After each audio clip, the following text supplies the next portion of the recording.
If you ever looked at firmwares and just thought to yourself, what the fuck do these even do? Well, don't worry, you're not alone. What's good, everyone? It's Word here. And I realized that I've basically been living on a dead island high caliber island. So today, I'm breaking down every single firmware in Borderlands 4. The good, the bad, and the ones that you should never ever ever touch. So sub up, grab your popcorn, and let's jump right in. And look, we're gonna go in alphabetical order. So Action Fist is up first. And this one is gonna be a staple in almost any melee or melee damaging action skill build. The first point gets you 25% melee damage, and the second will give you 30% action skill damage. Both are very solid. And the third point is situationally good. You get 30% action skill on melee kills. Now the small issue with this is that the melee kill has to be the killing blow, and some builds will have elements that will just yoink it. So because of this, I'm gonna put it into the A tier. Now, next up we got Airstrike. This is the splash damage firmware of the game, but unfortunately, the first 2 points will give you 20% radius and 20% damage on splashers, with the third point sounding awesome, but I kid you not, I could not feel anything. Now look, if you want to make this work for shits and giggles, you could go fireworks and airstrikes, but my gut tells me that it is going to be like a placebo sugar pill. So I'm going to drop it into C tier because I think the numbers need to go up. Now, Atlas X is up next, and this might as well be called the Atlas Anti-Verti. Firstly, the 33% faster gun mode switch doesn't make me like the mechanic anymore. And lastly, the 25% damage is only increased while the lock is active, and the final piece of having the lock to be automatic is just meh. This I can only see usable if we have 6 firmware points so you can combo it with the other Atlas one that's coming up. Otherwise, it's going to be redesigned. So into the D tier, this one goes down the shitter. Now, speak of the devil though, this one, I fuck with. You get 12% fire rate with target lock. You get 50% damage with any Atlas Sport weapons. And lastly, the juicer. Target lock lasting infinitely. I shit you not, depending on how bad your aim is, this will be the best firmware and the highest DPS increase in the entire game. Weapons that handle like an untamed fire hose or a bigger spread, this is brilliant. This is an easy S tier for me, and I bet you I surprised a lot of you, so let me know in the comments. And by the by, if you need a build to use this with, then try out my rougher build that I'm gonna link up below or link up above. That one is gonna be insane. I had a shit ton of fun. Back to the tier list though. Baker. Baker is the standard defensive trio. You get 10% shield, 15% faster rep kit, and 25% max health. It is unfortunately not only logically flawed, but the numbers are also pathetically low. If you want a bigger shield, you get a turtle. If you want a faster rep kit, you just pick up an ordered one for more charges.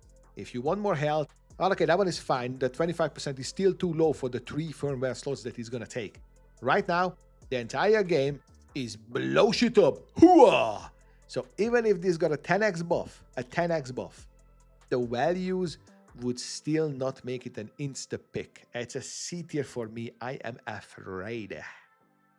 Bullets to spare will give you 5% fire rate, and it give you 20% magazine and a 50% increased fire rate according to your magazine size. So if you have 60 bullets, you're gonna have 30% extra fire rate. This is something that has surprised me with how much I was sleeping on it.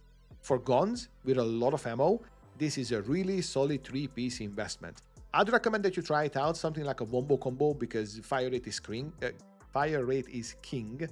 I'll put it into the B tier because it is situationally strong. And then Daed-dy O is another anti-verti item. It's almost like Puff Daddy is an anti-verti person. Anyway, I really don't like the gun mode switching. And here is where, and in this one, we only get 25% to begin with. Now you do get 20% magazine size. And with the last point, you do get 35% damage and 35% fire rate for 5 second on mode switch. The problem is that this buff is too short and you gotta switch back and forth if you wanna take advantage of it. It is so fucking tedious that they would have to give me 350% damage to make me do it. Otherwise, like this is going into the C tier. But then Deadeye is a fan favorite, and I'm not gonna have any hot takes here, don't worry. 30% accuracy is okay, 25% gun crit hit damage is great, and the third point giving you 75% crit hit damage on crits is insane. It's one of a kind. If you're shooting, you actually have to officially submit a report to your local authorities that you will not be using this for your build and get approval ahead of time. This is the easiest S tier of my life. And then we go to Gadget Ahoy. And Gadget Ahoy and Deadeye are cut from the same cloth, really. It's 50% ordnance cooldown, and then followed by 20% damage, and then an extra 20% damage on ordnance kills. And if you're just using a build with ordnance, this is the default option. There is nowhere else to put it but S tier. This is a simple choice. But then we get to Get Throwin. And Get Throwin is the niche little brother of the former. That it has some limitations, but it seems like they've done it with intent. Now, the first 2 points are insane. 35% damage on ordnance and then 20% splash radius is crazy value. The third point, however, this is where this becomes a niche. It limits it to either grenades or TD or thrown guns. And they're gonna spawn a homing missile. The problem is that these homing missiles are never gonna be as powerful as your raw damaging options that you could get from something else. So it's kind of lives in a perpetual 2 out of 3 states. And for this very reason, I'm gonna put it into the A tier, but this is nicely done. And then God Killer, and holy shit, I have a strong opinion about this one. I think this is fucking horrible. Nothing makes sense here. 10% damage dealt and 10% damage reduction is just weak when it's compared to the other points, and you're only against badasses. And then for 3 points, you get 20% buff when you kill a badass. Now here's my fundamental problem. Why can't this buff be on any kill so I can actually tackle the badasses easier? If I fucking kill one, I don't need the buff now anyway. So this is gotta be redesigned. It's horrible. To the D tier it goes. God damn it, this pisses me off. Alright. Now for GOOJFC, I'll make it quick. 10% action skill cooldown rate and 15% action skill damage followed by another 20% action skill cooldown rate is nice. But if you need action skill cooldown rate that badly, you're just used now with caffeine. I mean, if you really don't want to stab yourself, this will work, but like this, I'm gonna put it into the B tier because it is a nice filler, usually used as a 1 point for the 10% action skill cooldown rate reduction. And then we got Heating Up. And that one is an interesting one because it's mainly looked to Children of the Vault. You get 20% reload speed, followed by 50% extra shots when you're in an overheated state, and then an extra 25% damage while overheating. Now, none of that is wrong. If you find the legendary enhancement and a fan of the license part itself, this could become S tier. I don't think this needs a buff, so we'll drop it into B tier. And then High Caliber. And High Caliber is the Robin to the Deadeye, and Batman in this analogy is Deadeye, right? You get that? Okay, good. So getting 25% projectile speed is actually something that is really nice quality of life. It feels much nicer. The game just goes smoother. And 10% gun damage is okay. My only qualm with this one is that the bullet piercing generally seems underwhelming in Borderlands 4. There are not enough situations where it becomes necessary in my experience. However, this will remain a solid A tier choice to go with your Deadeye. And then we get Jacked. And Jacked is like Heating Up but worse. Hyperion as a license part, to be fair, it's pretty underwhelming. I thought I was gonna like it a lot more. So this is not off to a good start. 35% zoom in speed can be reasonable on certain guns, but the 50% extra gun shield capacity and then the 40% ricochet projectile is just garbage. The gun shield is gonna get cracked instantly, so you end up getting nothing. This was definitely not quality tested, I'll tell you that much. So into the D tier it goes, and let's send it back to where it came from. Lifeblood. I really wanna like Lifeblood, but I just cannot.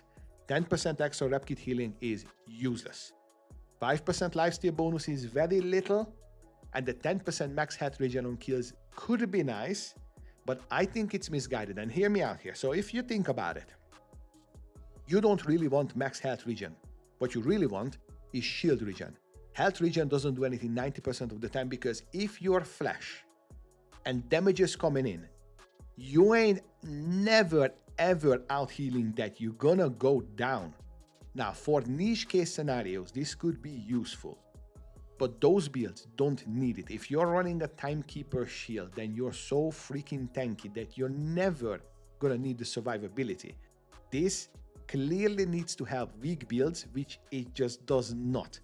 So tweeted Gearbox to buff this out of C tier because it is breaking my little heart. But then we got Oscar Mike, and this is the opposite of the bullets to spare. Now, this got a solid design ideology that falls out in short in execution. You get 10% reload, which is weak.